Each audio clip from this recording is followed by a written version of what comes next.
know something, Granny? I feel sorry for Mr. Drysdale. Well, that poor man might as well be single with his wife gone all the time. He's a lost soul, Jed. I was glad you invited him over for supper last night.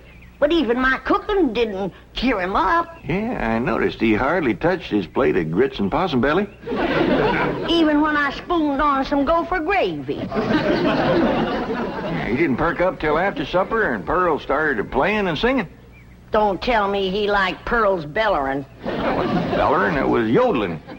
Well, it curdled the milk clean out to the kitchen. I've thrown shoes at tomcats that made prettier music than Pearl. I sure wish you two women would get along together. We ain't gonna get along together till she learns to stay out of my kitchen. I bet she's in there right now, sticking her long nose into my pots and pans. By these, if she is... Now, Granny, you just cool down. Really, me, Jeff Green, what in the world have you been doing? Playing ball with some fellas down in the pasture. What's that thing? Well, this here's what you call a football helmet.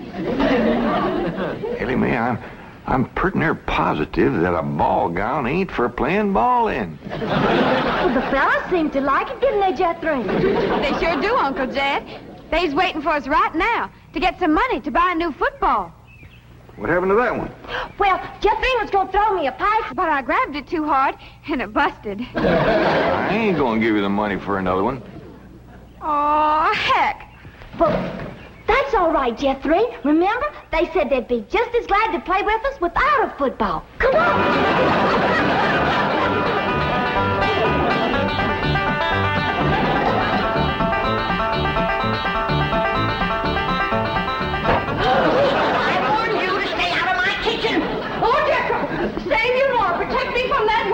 Hold her, Jethro, so I can tackle her. Granny, a thing like that could smart. Put me down, big overgrown put. Hey, what's going on here? Jethro, put your granny down. Put me down. He was fixing to whomp Ma. I'll whop her. Here, Ma, now it's a fair fight. I ain't gonna whomp nobody. Well, then you tell Pearl the next time she sticks her nose in one of my pots, I'm gonna cook it. It is my bounden duty as a mother to supervise the victuals of my growing children. Don't tell me they is still growing. The Clampett side of the family has always been big, strong, strapping folks. It's your family that brought in the runts. Who you calling a runt? I think she meant you, Granny. He's about as helpful as a high wind in a prairie fire. Come on, Pearl, you and me's gonna have a talk. Jethro, you stay here and help your granny cool down. Okay, Uncle Jed. Granny, would you rather I held you under the faucet here to cool off, or took you out to the cement pond and ducked you? Try either one, and I'll bash you flatter than a gander's arch. Now, Pearl. Cousin Jed, I know just what you're going to say. You're going to say, Pearl, stay out of the kitchen. You're going to say, that's Granny's kitchen, and it's none of your business. You're going to say, stay in your room where you belong. That's what you're going to say, ain't it? Ain't nothing like it at all. What I was going to say was, it seems to me that a handsome widow woman in the prime of life ought not to be hiding herself in the back part of the house, working over steaming pots and pans and dipping her playing fingers into soapy water and hoarsening up her beautiful singing voice yelling at Granny. That's what I was going to say. Praise be. Why don't I keep my big mouth shut and just listen? You know, Pearl, you got the gift of making music. And I reckon there ain't nothing these city fellas likes better than that. Really, Jed? Yeah, remember last night when Mr. Drysdale was here and you was playing and singing and yodeling for him? Yeah. You brung that poor lonesome man a lot of happiness. Jed, you ain't agreeing in me, are you?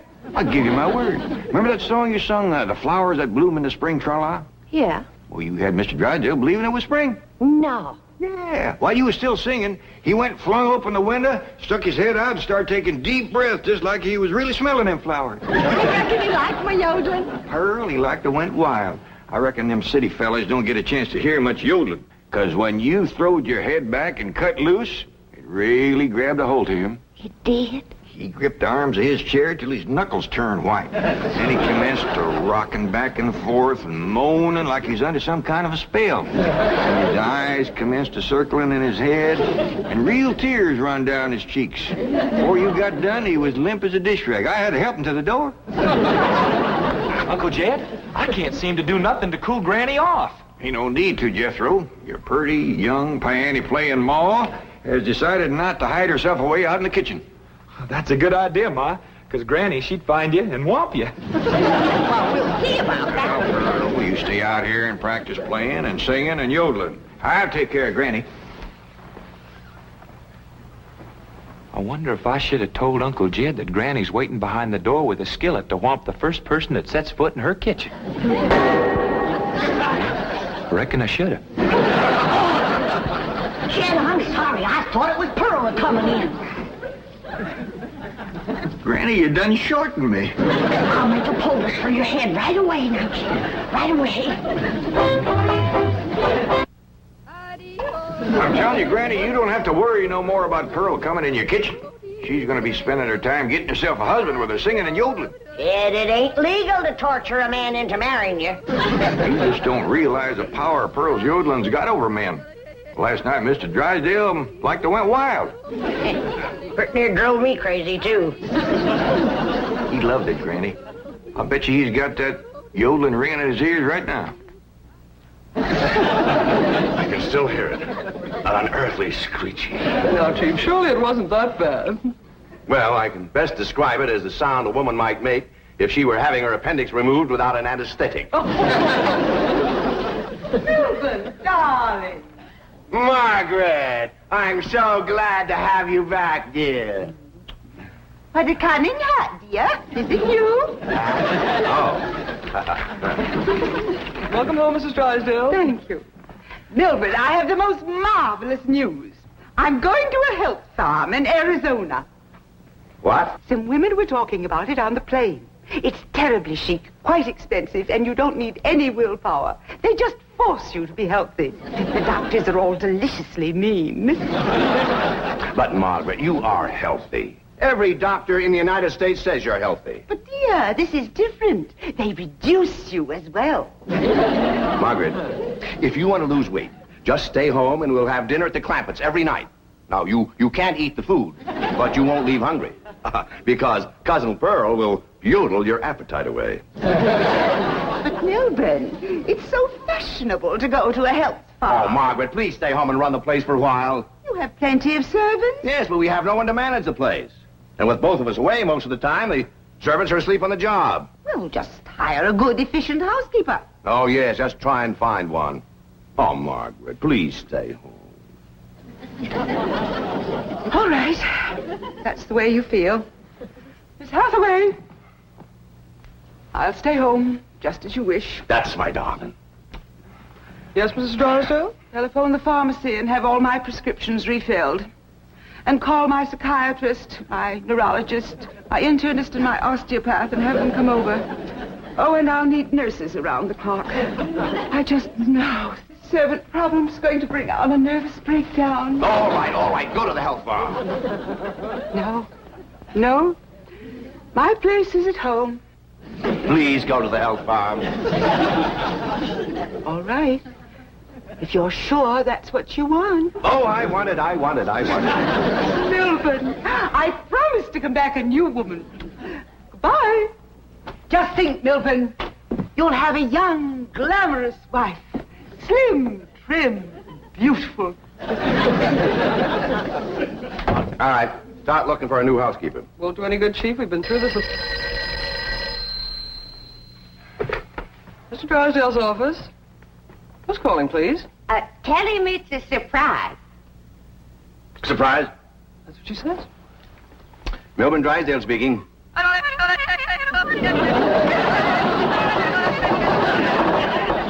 What in the world is that?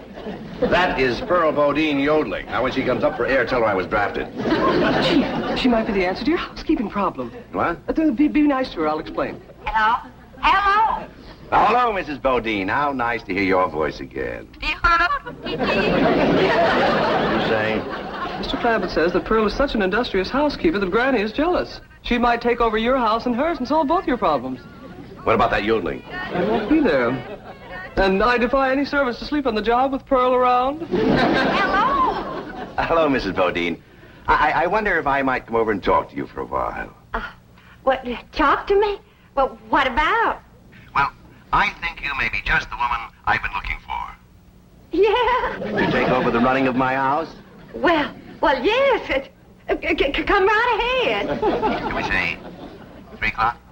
Let's say 2. Goodbye.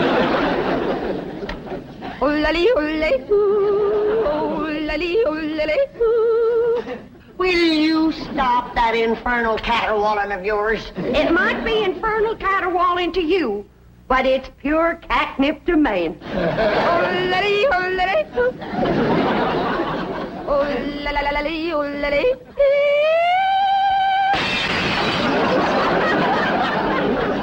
Now, looky there.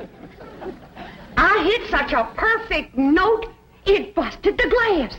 It wasn't your voice that busted the glass. It was your face. We'll see who gets the last laugh when my sweetie comes. What, sweetie? That's for me to know and you to find out.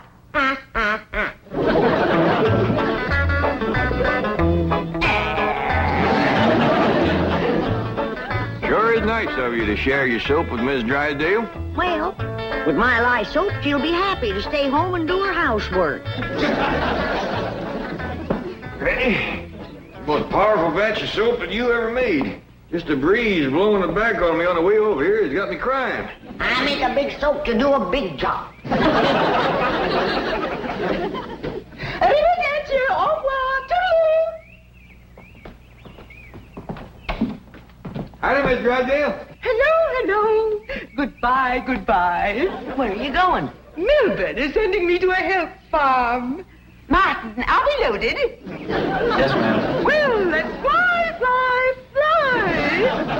Just a minute, Miss Drysdale. Granny and me brung you something. Yeah, honey. Take a good whiff of this. How nice of you. Tell the gardener to spade it in around the rose bushes. Toodaloo. Oh, just a minute, ma'am. Granny and me'd like to talk to you. I haven't time. The sooner I go, the sooner Milburn will have his new wife. Did you say new wife? Completely new. Young, glamorous, slim, trim, and beautiful.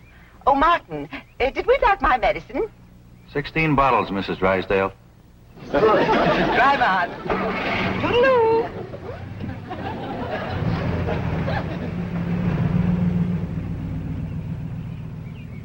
How could a woman be so cheerful about her husband getting a younger wife? You heard her. She's loaded. Yeah, both of them. Sued to the gills. Who do you reckon is the woman that busted him up? Hard to tell, Granny. There's so many young, beautiful women out here. Yeah, probably one of them glamorous movie stars.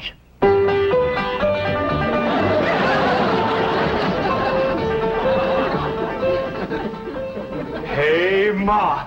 You sure are all fancied up. Do I look like one of them glamorous movie stars? Yeah, by golly, you do. Which one? Milton Sills. Go on and get out of here. Now listen. You find your sister Jethrine and your cousin Ellie Mae and tell them to start practicing to be bridesmaids for my wedding. Are you getting married, Ma? Well, it ain't official yet, but I sure got him anxious. Get going.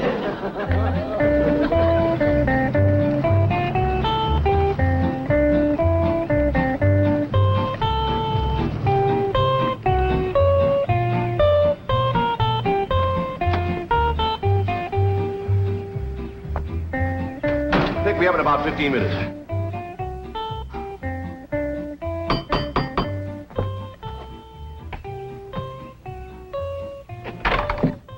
Oh, Mrs. Bodine. Why, Mr. Drysdale, you are anxious. If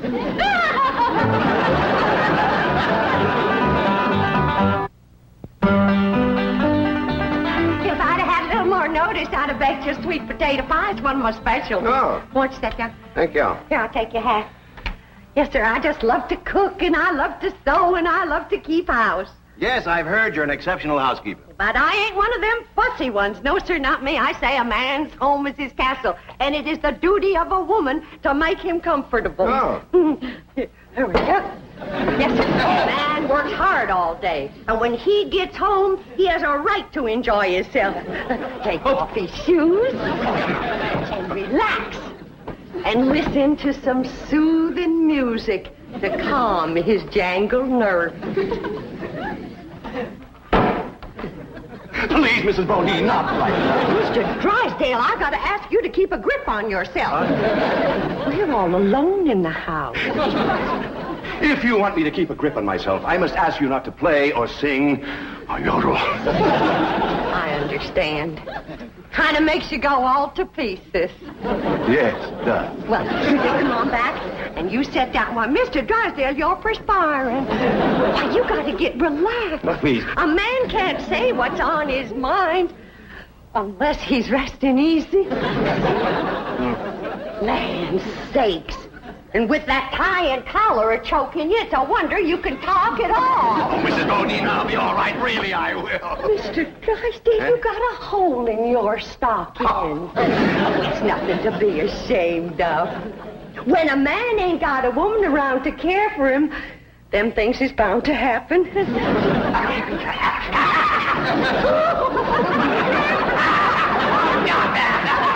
I declare, Mr. Drysdale, you're ticklish. Now, look, I'm gonna let you sit easy, and I'm gonna darn that up before you know it. Oh, Mrs. Bodine, no, really, I can manage. No, I ain't taking orders yet. No, please, give me back my sock. Now, give me my I know sock. how to handle you.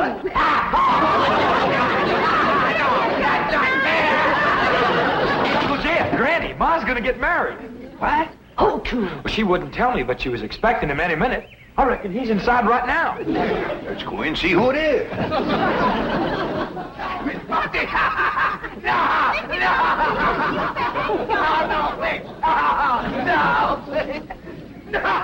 Mr. Buffy! Mr. Drysdale. I reckon Pearl is a young, beautiful woman that busted up his marriage. What? It's been her singing and yodeling that drove him to it.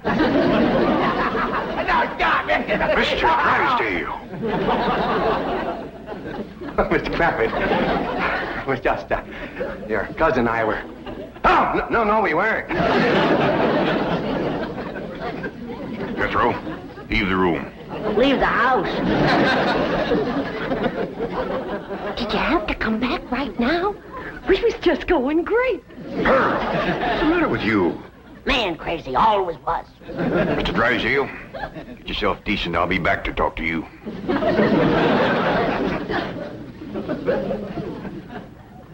Shame on you! You too, Pearl, you homewrecker. I don't know what you're talking about. You told me that Mr. Drysdale was crazy about my yodeling, so I called him at the bank, and I yodeled, and he come a-running over here to see me. You done yodeled your way twixt Mr. Drysdale and his wife? Wife, I didn't know he had a wife. Well, he has. The sweetest, kindest, nicest, drunkenest woman you ever saw. You done sent her to the farm. Put her out to pasture so he can marry you. You seen her leave. Oh, she knows about you, Pearl. Said her husband was going to get a new wife. Young, glamorous, slim, beautiful. Jed, that can't be Pearl. You're forgetting what a powerful spell her voice throws on a man. Now, Pearl, I'm going back in there and try to talk some sense to Mr. Drysdale. Whatever you do, don't yodel.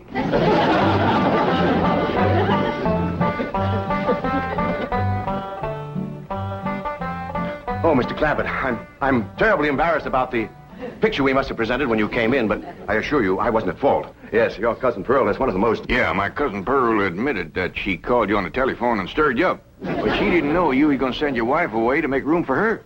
Oh, but I didn't. In the first place, my wife is never home. Second place, if she does come home, there's still plenty of room for both of them. Mr.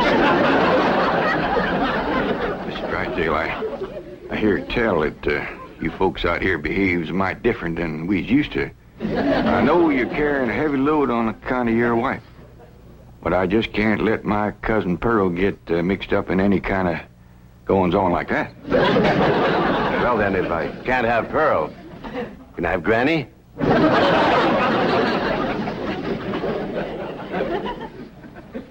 Lord love you, you're a desperate man. What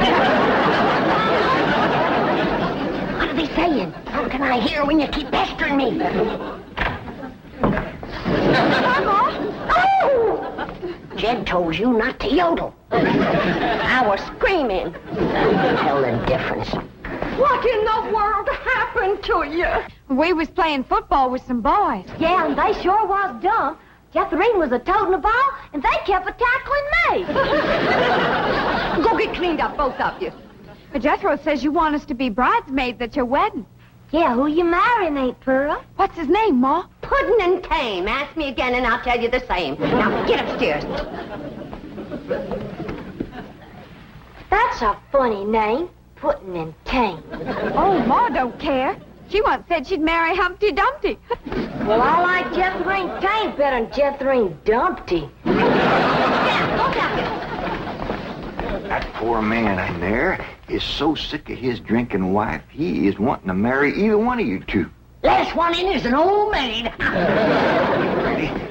We's trying to save the marriage, not bust it up, and I think I got an idea that'll do it. Now, I want you two to wait in the kitchen, and when I bring Mr. Drysdale in, I want the two of you. Yes, sir, Mr. Drysdale. Both them fine, hard-working, good-cooking, housekeeping women is in the kitchen there. All you have to do is go in there and take your pick. Oh, this is marvelous of you. Nobody knows. Oh, no. And they took the pledge.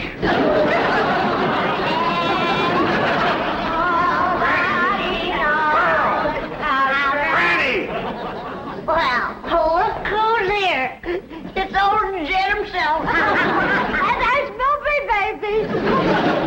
You fellas want to dance? Come on, let's have a little dance. Come on now. You can't dance with her. Why not? It's all downhill. Take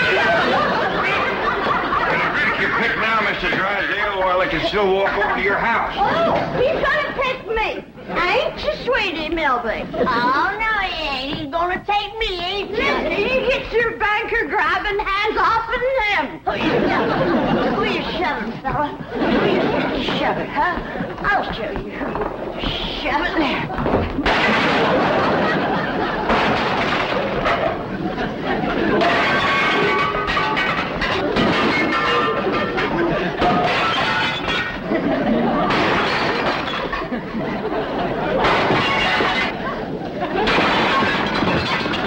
How about taking both of them, Mr. Drysdale? No, thanks. You done it, girls. Bless you both. Pearl, you were just great. So was you, Granny, darling. Together, you saved that man's home and you saved his marriage. Now, don't it give you a good feeling? Yeah. Well, I'm kind of winded. I think I'll go upstairs and rest. Call me when lunch is ready, Granny. Oh, now, just a minute, Pearl, honey. We got a lot of mess to clean up here. Now, Granny, darling, you give me strict orders to stay out of your kitchen. Remember? Why, you low down. No, Here we go again.